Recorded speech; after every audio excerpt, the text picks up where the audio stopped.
ملخت باولوس نفس فيليبسيوس مዕራፍ 1 ናይ ኢየሱስ ክርስቶስ አገልገልቲ ካብ ዝኾኑ ጳውሎስን ጢሞቴዎስን ናብቶም ኣብ ፊልጵስዮስ በኢየሱስ ክርስቶስ ዘሎ ሁሉም አመንቲ ምስ ኤጲስቆጶሳትን ዲያቆናትን ናይ እግዚአብሔር አቦናን ናይ ጎይታና ኢየሱስ ክርስቶስን ጸጋን ሰላምን ምስኻትኩም ይኹን ኩሉ ሻዕ ንዓኻትኩም ክዝክር እንተለኹ ንኣምላኸይ አመስግኖ ኣብ ኩሉ ጸሎተይ ምእንቲ ኩልኻትኩም በሓጎስ እጽለለኹም ካብ መጀመርታ ክሳዕ ሕዚ ኣብ ስብከት ወንጌል ተሓበርቲ ስለ ዝኾንኩም ንእግዚአብሔር አመስግነለኹም እቲ ኣብ ሕይወትኩም ሰናይ ግብሪ ዝጀመረ እግዚአብሔር ክሳዕታ ክርስቶስ ኢየሱስ ተመሊሱ ዝመጸላ መዓልቲ ከም ዝፍጽሞ ርግጸኛ እየ ኩልኻትኩም ኣብ ልበይ ስለ ዘለኹም ብዛዕባ ኩልኻትኩም ክሓስብ ግቡእ እዩ ተኣሲረ እንተለኹ ኮነ ንወንጌል ክምስርታን ክማጎተላን እንተለኹ ንስኻትኩም ኩልኹም ኣብ ዝጸጋዚ መኻፍልቲ ኢኹም ብፍቕሪ ክርስቶስ ኢየሱስ ንኹልኻትኩም ከመይ ጌረ ከም ዝናፍቐኩም እግዚአብሔር ምስክረ እዩ ፍቕርኹም ብኹሉ ፍልጠትን ምስትውዓልን ብዝበለጸ እናበዝሐ ምእንቲ ክኸይድ እጽለለኹ እዚ እውን ነቲ ዝበለጸ መርሚርኩም ክትፈልጡ በታ ክርስቶስ ተመሊሱ ዝመጸላ መዓልቲ ንጹሃትን ነቐፋ ዘይብልኩምን ኮይንኩም ምእንቲ ክትርከቡ ንኽብሪ እግዚአብሔርን ንውዳሴኡን ከዓ በቲ ካብ ኢየሱስ ክርስቶስ ዝመጽእ ፍረ ጽድቂ ምእንቲ ክትምልኡ እጽለለኹ ኣቱም ኣሕዋተይ እቲ ዝበጽሐኒ ነገር ኩሉ ንምስፋሕ ወንጌል የመና ከም ዝጠቅም ክትፈልጡ ደለለኹ ስለዚ እውን ምእንቲ ክርስቶስ ተኣሲረ ከም ዘለኹ በቶም ቤተ መንግስት ዝሕሉ ወታደራትን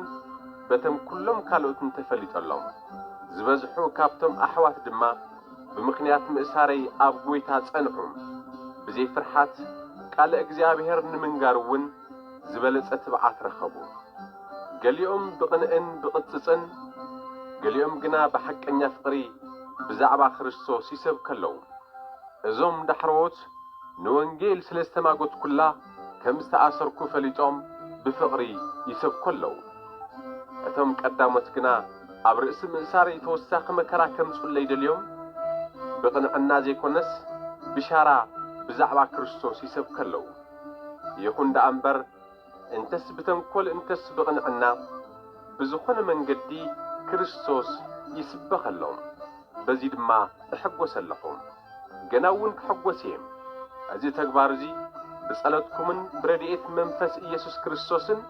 ንድሕነተይ ከም ዝኸውን እፈልጥ እየሞ ስራሐይ ንምፍጻም ከም ዘይሓፍር በዓል ምሉእ ሃረርታን ተስፋን እየ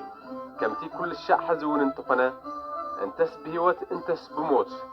ንክርስቶስ ብስጋይ ከኽብሮ እየ ንዓይ ሕይወት ማለት ክርስቶስ እዩ ሙማት ድማ ረብሓ እዩ እሞ ብሕይወት እንተ ደኣ ክነብር ኮይነ ገና ፍረ ዘለዎ ስራሕ ኣለኒ ማለት እዩ ነየናይ ከም ዝመርጽ ግና ኣይፈልጥን እየ በዘን ክልተ ነገራት እዚኣተን እጭነቕ ኣለኹ ብዝበለጸ ዝሕሸኒ ስለ ዝኾነ ግና ካብዚ ተፈልየ ምስ ክርስቶስ ክኸውን ሃረርታ እዩ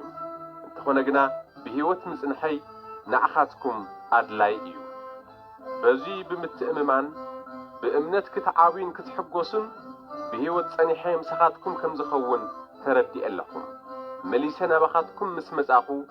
በኣይ ምኽንያት ብኢየሱስ ክርስቶስ ዘለኩም ሓጐስ ክበዝሓልኩም እዩ ዝኾነ እንተኾነ ክርእየኩም እንተመጻኹ ወይ ኣብ ርሑቕ እንተለኹ ብሓደ መንፈስ ጸኒዕኹም ምእንቲ እምነት ወንጌል ብሓደ ልቢ ትጋደሉ ምህላኩም ምእንቲ ክሰምዕ ኣካይዳኹም ንወንጌል ክርስቶስ ዝበቅዕ ይኹን በቶም ዝቃወሙኹም ኣይትደንግጹም እዚ እቲ ካብ እግዚአብሔር ዝኾነ ንዓኣቶም ናይ ጥፍኣት ንዓኻትኩም ግና ናይ ድሕነት ሩኡይ ምልክት እዩ እሞ እቲ ተዋሂብኩም ዘሎ ጸጋ ከዓ ብኡ ክትኣምኑ ጥራሕ ዘይኮነስ ምእንቲ እውን መከራ ክትቅበሉ እዩ ስለዚ ናይቲ ኣባይ ዝረኣኹሞ ሕዚ እውን እትሰምዕዎ ዘለኹም ገድሊ ተኻፈልቲ ኢኹም